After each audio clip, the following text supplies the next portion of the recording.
안녕, 민규쌤입니다. 자, 국민국가의 형성 두 번째 150페이지 지금 해당하는 내용이고요.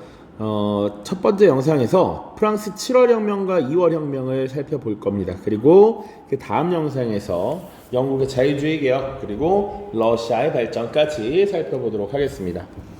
자, 그리고 127쪽뿐만 아니라 128쪽에도 또 연표가 있어요. 그래서 뒤에는 이탈리아의 통일, 그리고 독일의 통일, 미국의 발전 쭉 있는데 잘 보시면 이 연표가 중첩되는 부분이 있습니다. 자, 그런데 하나의 연표에 너무 많은 정보를 넣으면 여러분들이 혼란스러울까봐 이렇게 두 개로 분리를 했는데 좀 봐주신다면, 자, 이 1830년 특히 7월 혁명부터 프랑스와 프로이센의 전쟁이 치러지면서 독일 제국이 형성되는 이 시기까지 약 1870년, 71년까지 시기가 많이 겹치게 될 겁니다. 자, 그래서 여기 지금 두 색칠한 범위가 겹치는 내용이거든요. 그러니까 요것들을 한번 잘 조합해서 여러분들이 파악을 해두면 좋지 않겠나라는 생각을 합니다. 세계사의 문항이 어려워지면 안 된다라고 생각함에도 불구하고 출제를 하시는 분들은 조금 더 까다롭게 지금 내려는 경향이 보이기 때문에 그렇습니다. 조금 더 디테일 한번 잡아보자. 자, 이제 본격적으로 이제 내용 보겠습니다. 그러면 127페이지입니다. 아주 짧게 복습을 하면서 내용 정리를 하죠. 1789년 프랑스 혁명이라고 하는 사건이 발생을 했습니다.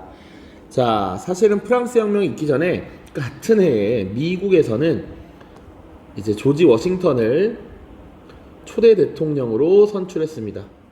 조지 워싱턴 대통령 선출. 자, 미국의 초대 대통령이 등장했습니다.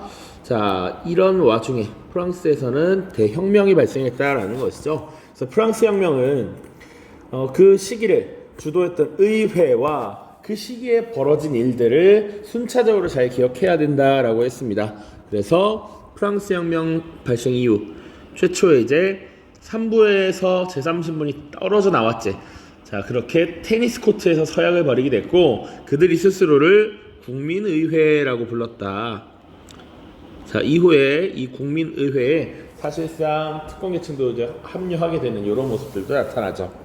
이것이 보통 91년까지 일입니다. 그리고 91년 헌법을 제정한 이후에 입법의회가 들어서죠. 약 1년간 지속이 되고요. 그리고 국민 공회 시기를 거치게 됩니다. 자, 이 국민 공회 시기에는 기존의 왕정이 무너지게 됩니다. 루이 16세가 처형되고요. 공화정이 들어서죠. 자, 그리고 이 공화정은 특히 급진파라고 할 수 있는 자코뱅의 주도하에 급진적인 개혁 조치가 이루어지면서 빠른 변화를 겪게 된다. 자, 그리고 국민공개가 이제 테르미노 반동이라는 사건으로 사실상 로베스피에르가 몰락하고 이후에 95년에 총재 정부가 들어서게 되죠. 그리고 나폴레옹이 실권을 장악하면서 통영 정부로 넘어가게 된다. 지금 일련의 과정들 쭉 봤었어야 합니다. 자, 촘촘하게 적었는데 정리는 잘 하실 거라 믿어요. 자, 그리고 제1통령이었던 나폴레옹이 사실상 권력을 잡고 나중에 국민투표를 통해서 스스로 황제에 즉위하게 되죠. 이때를 제1제정이라고 합니다. 제1제정은 누가 황제가 된 시기다. 바로 나폴레옹이 황제 자리에 오르게 된 시기이고 스스로 이제 나폴레옹 1세하고는 황제 자리에 매김하게 되는 것이죠. 자, 그리고 1804년부터 15년까지 사실상 나폴레옹의 시대였습니다. 그래서 나폴레옹이 유럽 전역에 전쟁을 벌이게 되고요. 유럽을 제패하는 이런 모습들을 벌인다. 그러나 섬나라 영국만은 점령하지 못했는데 계속 이 영국을 고립시키기 위한 대륙 봉쇄령 그리고 이에 참여하지 않았던 러시아에 대한 무리한 원정 등이 이제 나폴레옹의 몰락을 초래했다라는 것이죠. 그래서 1815년 워털루 전투를 이후로 나폴레옹이 완전히 몰락하게 되고요. 이 프랑스 혁명과 나폴레옹 집권 시기 이후의 국제 질서를 수립하기 위해 빈 체제가 수립되었다라는 내용을 우리가 이미 지난 영상에서 다뤘습니다. 자, 이 빈 체제라고 하는 것은 기본적으로 오스트리아의 재상이었던 메테르니히가 주도한 국제 질서였고요. 핵심은 정통성의 원칙이야. 어떤 것이 정통이냐? 프랑스 혁명 이전 상태가 정통이고, 지금 이 프랑스 혁명이나 나폴레옹의 집권 시기는 사실상 정상을 벗어난 범주의 이런 질서였다라는 것이죠. 그래서 프랑스 혁명 이전으로 돌아가자라는 내용을 골자로 하고 있었습니다. 그리고 이것을 지키기 위해서 유지기구로서 신성동맹 그리고 사국동맹 같은 것들이 나타났죠. 자, 그러나 이미 프랑스 혁명 이후 나폴레옹 시기까지 자유의 맛을 봤던 이 시민들은, 그리고 유럽의 여러 민중들은 이에 대한 저항을 벌이게 됩니다. 그래서 저항의 양상이 굉장히 많이 발생했는데, 독일에서는 학생조합이었던 부르센 샤프트의 활동이 있었습니다. 칸이 좁으니까 다 적진 않겠습니다. 그리고 이탈리아에서는 숯 굽는 사람이었던 까르보나리당의 활동, 그리고 러시아에서는 입헌군주정을 요구했던 데카브리스트의 봉기, 이런 것들이 있었죠. 또 오스만 제국의 압제에 벗어나기 위한 그리스의 독립, 이런 것도 이때 나타났고요. 그리고 라틴 아메리카 지역에서도 독립이 일어나고 있었습니다. 자, 요런 내용들 쭉 기억을 해야 했다. 자, 그 이후에 이제 등장하는 내용들이 사실상 우리가 본격적으로 다룰 내용입니다. 자, 1815년 지금 이런 저항들이 나타났다라고 했는데, 실제 그럼 프랑스는 어떻게 돌아갔느냐? 기존의 루이 16세가 부르봉 왕조였습니다. 그래서 부르봉 왕조가 복구되었다라는 것. 프랑스는 부르봉 왕조 복구. 자, 부르봉 왕조가 복구되면서 등장했던 국왕이 처음 복귀될 때 당시는 루이 18세, 그 뒤를 이은 것이 샤를 10세입니다. 자, 그런데 이 두 명의 왕은 사실상 다시 강력한 전제 권력을 행사하는 전제군주가 되고 싶어 했고요. 특히나 루이 18세의 뒤를 이어서 등장한 샤를 10세는 의회를 해산하고 각종 출판물에 대한 검열, 발행 정지 조치들을 내리면서 자유주의자들을 탄압하게 됩니다. 그래서 자유주의자들의 반발을 일으키게 되는데, 이때 일어난 봉기가 바로 7월 혁명입니다. 1830년에 발생했고요. 자유주의자와 시민들이 주도를 했다. 그래서 이 1830년에 발생한 혁명으로 기존의 국왕이었던 샤를 10세는 무너지게 되고요. 루이 필립이라고 하는 인물이 새롭게 국왕으로 등장하게 됩니다. 자, 그리고 이 7월 혁명의 영향으로 네덜란드의 지배를 받던 벨기에가 독립을 했습니다. 그거까지 같이 보셔야 해. 자, 1830년 그래서 새롭게 국왕이 된 루이 필리프, 그리고 이 루이 필립에 의한 이 치세를 7월 왕정이라고 표현합니다. 이 7월 왕정에서는 입헌군주제를 채택했고요. 그리고 재산 소유에 따른 정치 참여가 규정되었습니다. 제한선거라고 쓰겠습니다. 자, 그런데 이 프랑스라고 하는 지역에서 산업혁명이 계속 가속화되다 보니 도시의 노동자들, 하층 시민들도 나름의 경제적 능력이 향상되었고, 그를 통해서 사회적 지위를 누리고자 하는 이런 욕구들이 나타났다라는 것이죠. 그리고 입헌군주제 하에서 군주였던 이 루이 필리프가 점점 보수화되고요. 소수의 귀족들, 대지주들, 은행가들을 지원하는 이런 정책들을 일삼게 됩니다. 점차 보수화되는 거야. 자유주의에서 멀어져가. 그러다 보니 기존의 하층 시민들을 중심으로 다시 한번 혁명의 불꽃이 타오릅니다. 그것이 1848년 2월 혁명이었고요. 그러다 보니 이 루이 필리프는 결국 무너지게 됩니다. 쫓겨나게 돼요. 그리고 이 국왕의 존재를 부정하고 이제 다시 왕은 필요 없어, 라고 하는 제2 공화정이 수립됩니다. 자, 그래서 이 프랑스에서는 대통령제를 도입하게 되고요. 이때 등장한 대통령이 누구냐면, 선출된 인물이 누구냐면 나폴레옹 1세의 조카였던 루이 나폴레옹이었습니다. 그 나폴레옹 시대에 대한 향수가 당시 사람들에게 어느 정도 남아 있었다라는 것도 있어요. 자, 그래서 루이 나폴레옹을 대통령으로 선출했는데, 이렇게 선출된 대통령 루이 나폴레옹은 쿠데타를 일으켜서 권력을 독점하고요, 스스로 국민 투표를 거쳐서 다시 한번 황제 자리에 오르게 됩니다. 그 황제가 바로 나폴레옹 3세입니다. 루이 나폴레옹이 나폴레옹 3세인 거야, 동일인이야.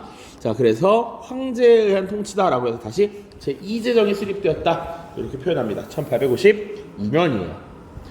자, 1852년에 황제가 된 나폴레옹 3세는 자신의 삼촌을 따라서 활발한 정복전쟁, 대외 팽창 정책을 추진을 합니다.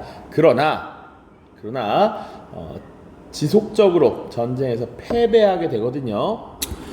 자, 그래서 우리가 교과서에서는 다루진 않지만 멕시코 지역에 개입을 한다든지 지속적으로 아시아, 아프리카 지역에 침략 전쟁을 벌이기도 합니다. 우리가 한국사에서 다루고 있는 1866년의 병인양요도 사실은 이 나폴레옹 3세 때 발생한 일이에요. 그래서 우리나라 강화도를 침략했고 외교장각 의궤를 약탈했고 이런 모습들 있죠. 나폴레옹 3세 때다. 이 나폴레옹 3세가 결과적으로 궁극적으로 무너지게 된 것은 프로이센과의 전쟁입니다. 자, 당시 프로이센은 독일 지역의 통일을 주도했던 국가였고요. 강력한 군비 확장 정책으로 인해서 강력한 군사력을 갖고 있었어. 이 프랑스와 프로이센이 맞짱을 뜨게 되는데 결국 패배하고 사실상 수도였던 파리가 점령당하게 되는 것이죠. 자, 그래서 나폴레옹 3세가 이끌던 제2제정이 붕괴했다라는 거 여기 또 나와 있습니다. 자꾸 제2공화정, 제1제정, 제3공화정 이렇게 나오니까 이것을 계속 언급을 하고 있습니다. 자, 그래서 70년 사실상 제2제정이 붕괴되고요. 프로이센에게 항복하는 것을 반대했던 이 파리의 시민들이 자치정부를 구성합니다. 그 자치정부를 파리 코민이라고 해요. 1871년 성립이 되었고, 결국 이것은 새롭게 등장한 프랑스 정부에 의해서, 그리고 프로이센의 협력에 의해서 무너지게 된다. 그리고 나서 등장하는 이 정부, 이것을 제3공화정이라고 표현을 합니다. 자, 그래서 제1제정, 제2공화정, 제2제정, 제3공화정 이렇게 봐야 됩니다. 자, 제1공화정은 여기 나온 겁니다. 프랑스 혁명 시기 국민 공회 제1공화정이었고요. 나폴레옹에 의해 제1제정 수립, 그 이후 왕정 복고, 그리고 2월 혁명에 의해서 제2공화정 수립되었고, 루이 나폴레옹이 황제직위 하면서 제2제정, 프랑스 프로이센 전쟁에서 패배하면서 제2제정 붕괴, 제3공화정의 등장, 이게 흐름입니다. 되게 내용 많았습니다. 자, 벌써 13분인데요. 내용 간단하게 정리를 하도록 하고 끝내겠습니다. 7월 혁명입니다. 7월 혁명. 1830년이라고 하는 연도도 기억을 해두시고요. 배경 보시면 빈 체제 당시 1815년에 부르봉 왕조가 부활하게 되죠. 그리고 그렇게 다시 복귀된 왕이 강력한 권력을 행사하는 전제 정치를 시행했다라는 겁니다. 당시 왕이 루이 18세, 그리고 그 뒤를 이은 것 샤를 10세까지 기억을 하시면 좋겠다. 자, 그러면 이 이후의 상황은 어떻게 되었느냐? 기존에 제1신분과 2신분이었던 성직자 그리고 귀족의 권력이 강화됐다라는 것, 그리고 특히나 뒤이어 등장한 이 샤를 10세는 언론을 탄압하고 의회를 해산하는 조치를 내리게 됩니다. 이것이 7월 칙령이라고 하는 거예요. 자, 교과서를 보겠습니다. 자, 그러자 자신들의 이런 자유가 억압받는다라고 느꼈던 자유주의자들, 시민들이 결국 봉기를 일으키게 되고요. 국왕이었던 샤를 10세를 추방하고 부르봉 왕조를 무너뜨리게 됩니다. 그리고 새롭게 국왕으로 추대한 것이 루이 필리프입니다. 그리고 입헌 군주제를 수립하죠. 자, 군주는 있어, 국왕은 있지만 이 국왕 또한 법의 통제를 받는다라는 겁니다. 자, 그래서 루이 필리프에 의해서 성립된 이 입헌 군주제 시스템을 7월 왕정이라고 불러요. 다 7월에 한 달 내에 이루어진 겁니다. 7월 칙령, 이에 대한 반발, 7월 혁명, 그리고 7월 왕정의 성립이야. 그리고 재산 소유 정도에 따른 제한 선거를 실시했다. 자, 그러다 보면 사실은 재산을 갖지 못한 사람들은 선거에 참여하지 못하게 되고 그것들이 불만으로 작용하겠죠. 자, 7월 혁명의 내용이었고요. 그럼 이것은 어떤 영향을 미쳤느냐? 유럽 내에서 이런 자유주의 운동을 자극하게 되었고 네덜란드로부터 벨기에가 독립했습니다. 요거 하나 꼭 기억해 두시고, 영국에서도 이 참정권, 선거의 자유 이런 것들을 강조하면서 영국에서 1차 선거법 개정이 일어납니다. 그리고 뒤에 또 나올 텐데 연도까지 같이 기억해 두셔야 해요. 1832년입니다. 자, 그리고 독일 지역에서는 프로이센을 중심으로 해서 독일의 소국들 간에 관세를 매기지 말고 무역의 자유 이런 것들을 부여하자라고 해서 서로 관세를 매기지 않는 관세동맹이라고 하는 것도 체결됩니다. 그래서 이 관세동맹은 독일 지역의 경제적 통합을 초래했다, 야기했다라는 것이죠.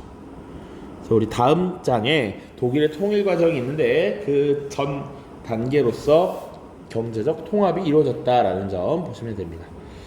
자, 그 다음 2월 혁명입니다. 중간에 약 18년의 시간이 있었고요. 이건 뭐 중요하진 않지만 중간에 프랑스에서도 1832년 다시 6월 봉기라는 게 일어납니다. 그것이 우리가 흔히 잘 알고 있는 레미제라블의 배경이 된 사건이에요. 그걸 우리가 다루진 않습니다. 자, 그리고 1848년에 발생한 2월 혁명으로 바로 넘어갈 텐데 7월 왕정이 점차 보수화됩니다. 재산 소유가 가장 중요한 자유를 누릴 수 있는 그런 기준이었기 때문에 소수의 은행가라든지 대지주가 부와 권력을 독점하게 되면서 하층 시민들은 사회적 차별을 받게 돼. 그런데 산업혁명을 거치면서 노동자 계층이 성장을 했고요. 그리고 이 산업혁명에 따른 여러 가지 문제를 해결하기 위한 사상적 발전이 이루어지는데 그중 하나인 사회주의 사상이 확산되면서 이런 생산시설을 갖춘 생산수단을 갖춘 자들에 대한 타도, 혁명 이런 것들이 강력하게 피력이 되는 것이죠. 그래서 파리의 중하층 시민들, 노동자들이 선거권 확대를 요구하면서 봉기했습니다. 자, 그래서 이들이 뭘 주장하는지 교과서에 또 나와 있으니까 살펴볼게요. 결과적으로는 7월 혁명에 의해서 국왕에 추대된 루이 필리프가 몰락하게 되고요. 그리고 이제 더 이상 국왕의 존재를 신뢰하지 않아. 그래서 공화정이 수립됩니다. 이때 대통령 제도를 도입할 것을 이때 규정을 하고요. 나폴레옹 1세의 조카였던 루이 나폴레옹을 대통령으로 선출했습니다. 자, 이게 별로 이상하지 않죠? 사실은 나폴레옹에 대한 그동안 나폴레옹에 대한 긍정적인 이미지가 어느 정도 구축이 되어 있었다라는 것이지. 나폴레옹이 실질적으로는 강력한 황제였음에도 불구하고 정복전쟁을 벌이면서 경제적 부를 가져다 주기도 했고요. 일종의 법에서 허용하는 자유를 만끽할 수 있었기 때문에 오히려 빈체제 성립 이전인 나폴레옹에 대한 향수가 더 강했다라는 것이죠. 우리나라도 그렇죠. 뭐 직접적으로 딱 비교가 된다라고 볼 수 없지만 박정희 시대의 향수가 사실은 박근혜 대통령이라는 사람을 선출되게 만들었으니까 비슷하다라고 볼 수도 있겠죠. 자, 영향입니다. 자, 이런 2월 혁명의 영향은 유럽 각지에 퍼지게 됩니다. 그래서 유럽 각지에서 자유주의 운동이 벌어지게 되고요. 그리고 민족의 통합 이런 것들을 주장하는 민족주의 운동도 전개됩니다. 궁극적으로는 메테르니가 주도했던 빈체제가 몰락했다. 자, 빈체제를 성립시킨 메테르니조차도 사실은 물러나게 되기 때문이에요. 오스트리아에서 3월 혁명이라는 것이 일어나서 메테르니가 권력을 잃게 됩니다. 요거 기출에 2번 나왔던 주제입니다. 자, 그리고 이탈리아에서는 청년 이탈리아당을 중심으로 통일운동이 벌어집니다. 대표적인 인물이 마치니라는 인물이 있고요. 그리고 가리발디라는 인물이 있습니다. 자, 그래서 로마에 이탈리아의 통일운동을 주도했으나 실패했다. 물론 약 10여 년 뒤에 통일이 완수가 다시 됩니다. 자, 독일에 대한 통일도 논의가 되었습니다. 그래서 프랑크푸르트 국민의회라고 하는 것이 열려서 독일의 통일 방안에 대해 논의하기 시작했습니다. 자, 또 나올 텐데 구체적으로는 소독일주의와 대독일주의로 구분이 됩니다. 자, 독일 지역의 통합과 관련된 논의. 핵심은 여기는 오스트리아를 빼고 나머지 모두 통합하자. 여기는 오스트리아 포함하여 모두 통합하자라는 거였는데 사실상 이것도 논의 수준에서만 그치고 결론이 나지 않았다라는 겁니다. 자, 그리고 혁명 이후에 프랑스의 정치적 변화 보시면요. 아까 제2제정이 성립되었다라고 했죠. 그래서 국민투표를 통해서 황제직이 했습니다. 대신 나폴레옹 3세였어요. 그런데 이 나폴레옹의 황제직위는 나름의 정당성이 있었다. 국민투표 과정을 거쳤다라는 것이죠. 그리고 이 나폴레옹 3세는 사실은 대내정책, 대외정책을 꾸준하게 국가 관리를 위해서 여러 가지를 시도를 했었고 대내정책을 꽤나 잘 추진했다라고 전해집니다. 그러나 이 지속적인 대외정책이 사실상 나폴레옹 3세의 몰락을 촉구했는데 1870년에 있었던 프로이센과의 전쟁에서 패배하면서 몰락했고요. 그 이후에 제3공화정이 수립되었습니다. 자, 제2제정 붕괴 이후에 성립된 파리 코민이라는 것도 있으니까 한번 보죠. 전쟁의 패배 이후 프로이센에 항복하는 것을 반대했던 파리의 시민, 노동자들에 의해서 자치정부가 수립되었습니다. 이것을 파리 코민이라고 하고요. 프로이센의 지원을 받은 정부군에 의해서 진압이 됩니다. 여기서 봐야 될 것은 뭐 엄청 중요하진 않지만 제2제정이 무너졌어. 나폴레옹 3세가 몰락했단 말이야. 이 즉시 제3공화정이 사실상 등장한 것이다 라고 보는 분들도 있고요. 사실은 한참 뒤에 헌법이 제정됩니다. 1875년. 그래서 이때를 제3공화정의 시작이라고 보는 분들도 있어요. 크게 중요하진 않습니다만 제정이 몰락하고 바로 공화정이 수립됐다라고 봐도 무방하다. 알겠죠? 자, 지금 프랑스의 7월 혁명, 2월 혁명 그 이후 시기 봤고요. 이어지는 영상에서 이제 영국의 자유주의 개혁, 러시아의 발전 살펴보도록 하겠습니다. 자, 모두 고생 많았습니다. 안녕. 자, 교과서 150쪽에 프랑스 7월 혁명과 2월 혁명 보겠습니다. 자, 본문 내용은 사실 뭐 크게 특이한 점은 없고요. 설명이 거의 다 된 부분이니까 자료를 보겠습니다. 자, 왼쪽에 민중을 이끄는 자유의 여신이라는 드라크루아의 작품이 있습니다. 그래서 요거 프랑스 7월 혁명을 묘사한 작품입니다. 우리 단순히 그냥 프랑스 혁명이라고 오해하기 쉬운데 7월 혁명을 묘사한 그림. 그리고 자유의 여신이 오른손에는 프랑스 혁명의 정신을 상징하는 지금 삼색기를 들고 있다. 자유, 평등, 우애를 지금 나타내고 있죠. 자, 그리고 10월이 아니라 샤를 10세 7월 칙령이죠. 자, 지금 이 샤를 10세가 의회를 해산하고 언론을 탄압하는 이런 모습이 나타났던 그 자료입니다. 7월 칙령, 이거에 대한 반발로 7월 혁명이 일어났고요. 그 결과 7월 왕정이 수립되었습니다. 자, 정기 간행물의 발행 자유를 정지한다. 자, 어떤 신문, 정기 간행물 이런 것들이 허가를 받지 않고 발행할 수 없다. 하원 해산한다. 향후 의회에서 하원 의원의 수를 줄인다. 하원의 헌법 수정 권한을 철회한다. 자, 의회를 지금 굉장히 탄압하고 있는 모습입니다. 자, 이런 전제 정치가 지금 자유주의자들의 반발을 사서 7월 혁명이 일어났다. 이런 내용. 자, 그리고 2월 혁명 목표 보시면 7월 혁명의 결과 세워진 이 7월 왕정 루이 필리프의 정권이 이들의 자유주의적 욕구를 모두 충족하지 못했다라는 겁니다. 그래서 반동적인 과주 정부는 파리 민중의 영웅적 행위로 물러났다. 그리고 그동안 국왕을 중심으로 한 이런 입헌군주제의 한계라는 것을 표명하면서 우리는 공화정을 바란다. 그리고 정부라는 것은 유산계급, 특히 이제 재산 소유에 따른 제한선거, 그리고 경제적 부를 갖춘 사람만이 자유와 이런 권한을 누리는 것이 아니라 모든 계급의 시민으로 이루어진 인민의 통일체로서 모든 인민, 모든 시민을 위한 정부가 되어야 한다라는 것이죠. 자, 이 정도 보시면 되겠습니다. 그리고 뭐 파리코민 희생자 기념부조라고 되어 있는데 당시 자치정부군이 끝까지 저항하면서 총살당한 것을 추모했던 이런 기념물입니다. 자, 나머지는 이제 본문에서 다 이제 살펴본 내용이니까 문제 풀고 마무리 짓도록 하겠습니다. 자, 프린트 129페이지입니다.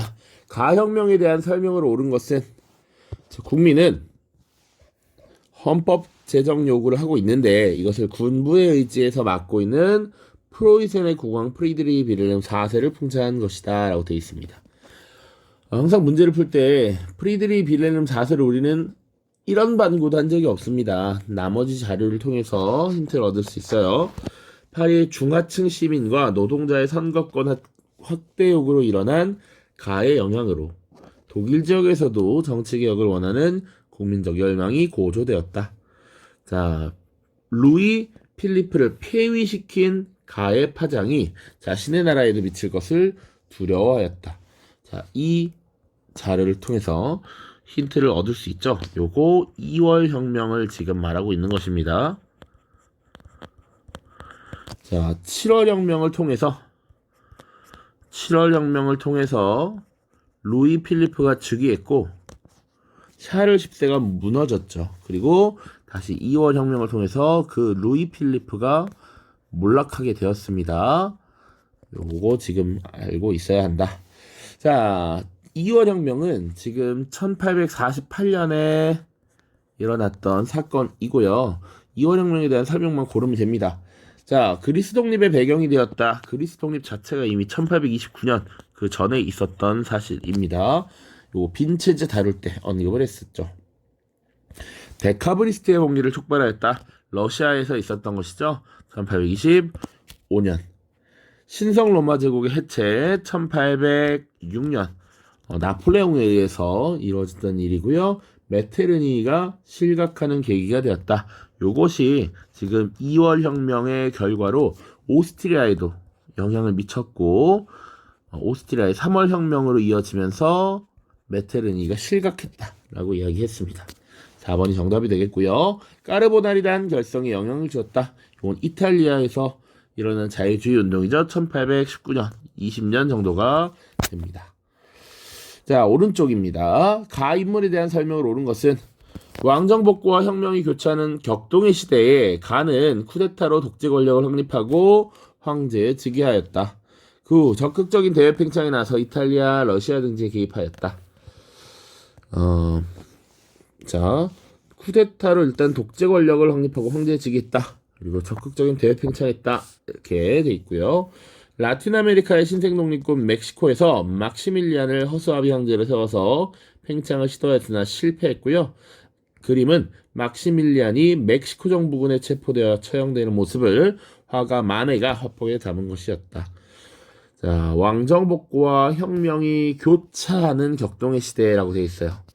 우리가 지금 쿠데타로서 권력을 확보하고 황제에 즉위한 건 나폴레옹이죠. 나폴레옹 1세도 사실은 이에 설명이 해당될 수 있고요. 3세가 해당될 수도 있습니다. 그런데 지금 왕정 복고와 혁명이 교차하는 시대라는 것은 사실은 나폴레옹 3세에 대한 설명을 말하고 있는 것이고, 자, 그리고 이 나폴레옹 3세가 삼촌 나폴레옹 1세를 따라서 적극적인 대외 팽창 정책을 펼쳤다는 것이죠. 그래서 이 멕시코 문제에 개입했다라는 게 사실은 조금 다른 내용 중에 하나입니다. 그래서 나폴레옹 3세에 대한 설명을 찾으면 되고요. 정답은 1번이 됩니다. 대통령에 당선되었죠. 이 나폴레옹 3세가 원래 루이 나폴레옹이었고, 루이 나폴레옹이 2월 혁명의 결과로 성립된 공화 정체에서 대통령에 당선이 되었죠. 1848년의 일입니다. 그로부터 4년 뒤에 이제 정권을 획득하고 1852년에 황제의 자리에 즉위를 하게 됐죠. 국민투표라는 과정을 통해서 그거 기억하시면 되겠습니다. 인물이니까 빈 회의를 주도한 인물 메테르니히죠. 오스트리아의 재상 메테르니히. 파리 코민을 진압하였다. 이것은 이제 프랑스의 정부군이 되겠습니다. 공화정 정부군 혹은 프로이센의 군대라고 보면 되겠고 7월 혁명으로 즉위하였다. 요거 루이 필리프가 될 것이고요. 대륙 봉쇄령을 공포하였다. 이것은 나폴레옹이 되겠습니다. 자, 오른쪽입니다. 2020년 육모입니다. 가나 시기 사이에 있었던 사실로 옳은 것은 프랑스가 트라팔가르 해전에서 패하자 나폴레옹은 영국을 경제적으로 고립시키려 하였다. 그래서 영국과의 교역과 통신을 금지했다. 그리고 식민지, 영국이나 그 식민지의 선배는 유럽의 어떤 항구에도 들어올 수 없다라는 칙령, 베를린 칙령이라고도 하고요. 우리가 흔히 대륙 봉쇄령이라고 알고 있는 그것이죠. 1806년에 있었던 조치입니다. 자, 이 트라팔가르 해전은 그 전해인 1805년에 있었어요. 자, 나 보시면 샤를 10세는 자유주의를 탄압하기 위해서 의회 삶의 선거권 제한, 언론 검열을 규정한 칙령을 공포하였다. 이게 7월 칙령이고요. 이것이 곧 7월 혁명의 배경으로 작용하게 되었죠. 7월 혁명이니까 1830년이구나. 이렇게 보면 돼. 자, 봅시다. 가나 사이에 있었던 사실 고르면 돼요. 자, 1번. 미국에서 보스턴 차 사건이 발생하였다. 우리 1773년입니다. 18세기 말. 미국 혁명과 관련된 연도 몇 가지 기억을 하자면 73년부터 76년까지 굉장히 촘촘하게 나와 있으니까 알고 있어야 한다 했어. 보스턴 차 사건 73년, 1차 대륙회의 74년, 75년에 충돌이 발생하죠. 렉싱턴 콩코드 전투, 그리고 2차 대륙회의 개최. 자, 그리고 76년 독립선언서 발표. 81년 요크타운 전투, 83년 파리 조약, 87년 이제 연방 헌법 제정, 89년 조지 워싱턴을 초대 대통령으로 선출. 요거 기억하셔야 됩니다. 꼭 연도가 아니더라도 흐름을 대략 이 시기이고 이런 흐름이 전개된다는 것은 반드시 알아야 해. 자, 2번. 영국에서 제1차 선거법 개정이 이루어졌다. 1832년이었습니다. 7월 혁명 설명할 때 7월 혁명의 영향으로 각국에서 자유주의 운동이 일어났고 그 이후 영국의 선거법 개정이 이루어졌다 이야기했습니다. 자, 데카브리스트의 봉기 1825년이 되니까 요 가운데 쏙 들어가는 정답이 됩니다. 독일에서 프랑크푸르트 의회가 통일 방안을 논의하였다. 이것은 2월 혁명 이후에 독일의 민족주의 운동을 자극했던 것이죠. 1848년이고요. 이탈리아에서 가리발디의 의용군이 시칠리아를 점령하였다. 1860년이 되겠습니다. 이탈리아의 통일 또 다다음 영상에서 다루겠습니다. 자, 모두 이제 끝났습니다. 고생 많았고요. 다음 영상에서는 영국의 자유주의 그리고 러시아의 발전 살펴보겠습니다.